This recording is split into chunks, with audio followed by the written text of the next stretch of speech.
Hai kids, masih sering menggunakan sedotan plastik? Sedotan plastik merupakan salah satu limbah yang sulit terurai, sehingga memberikan dampak yang luar biasa untuk lingkungan. Karena sulit didaur ulang, sedotan plastik dapat mencemari lautan dan membahayakan lingkungan. Untuk itu, sekarang ada banyak sedotan yang terbuat dari kertas, stainless steel, silikon, atau kaca. Tapi bagaimanakah sejarah dari sedotan dan siapakah penemunya?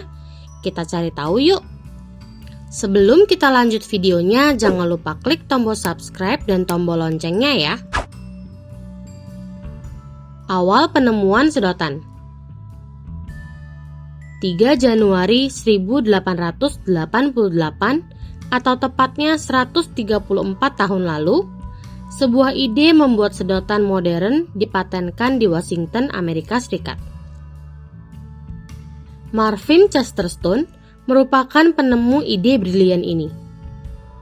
Idenya ini muncul ketika ia merasa kesulitan ketika akan menyeruput minuman. Akhirnya terciptalah sedotan modern.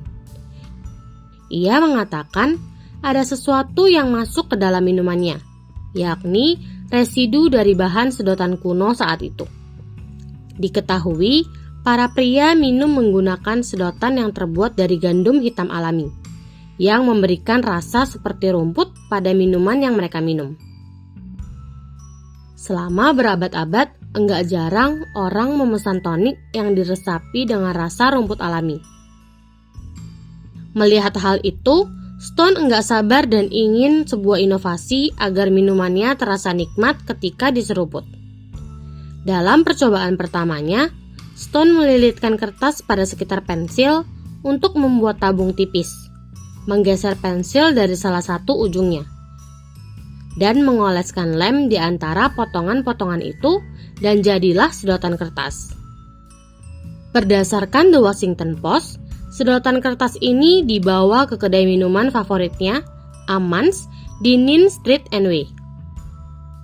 Namun, Stone teringat bahwa kehadiran lem pada sedotan kertasnya kurang baik, sehingga ia pun mencari solusi.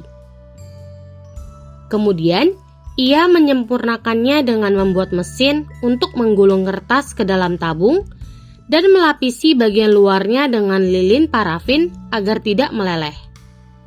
Merasa puas dengan temuannya, Stone mematenkan produk tersebut pada tahun 1888.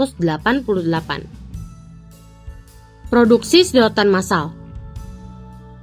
Pada tahun 1890-an, Stone Straw dikatakan sebagai perusahaan swasta terbesar di kota dengan mempekerjakan sekitar 400 perempuan di sebuah pabrik di Nin Street and Way dekat Pennsylvania Avenue. Para pekerja ini mendapatkan upah yang baik, bahkan kesejahteraan moral mereka juga dijaga. Dalam pabrik ada satu ruangan besar yang dilengkapi dengan piano untuk menyanyi dan menari saat makan siang. Ada juga perpustakaan tempat karyawan dapat meminjam buku. Stone tampaknya menjadi bos yang baik. Bahkan ia juga membangun rumah petak pada lingkungan Swampville, Washington, di utara Union Station saat ini. Rumah itu dirancang agar orang Afrika Amerika dapat menikmati hak istimewa rumah yang baik dengan harga sewa yang rendah. Sedotan yang lebih modern. 2 dekade kemudian, Stone membuat sedotan yang lebih modern dan fleksibel, yakni sedotan bengkok yang dapat ditekuk seperti akordeon kecil. Pada tahun 1931, pabrik Franklin Street and A dibangun. Pabrik Stone lainnya akhirnya beroperasi di Beltsville dan College Park, MD. Bahkan, pabrik di Franklin Street mampu menghasilkan 8 juta sedotan sehari pada tahun 1956. Inovasi bentuk sedotan pun semakin maju. Perusahaan di Kanada membuat 3 jenis sedotan, yakni plastik, biodegradable, dan kompos alami. Nah, kids, itu dia sejarah dan penemu dari sedotan. Hingga kini, temuan Stone masih langgeng dan bermanfaat bagi jutaan orang di dunia ya. Sampai di sini dulu ya videonya. Jangan lupa like, comment, subscribe, dan share ke teman-teman lainnya ya kids. Bye-bye!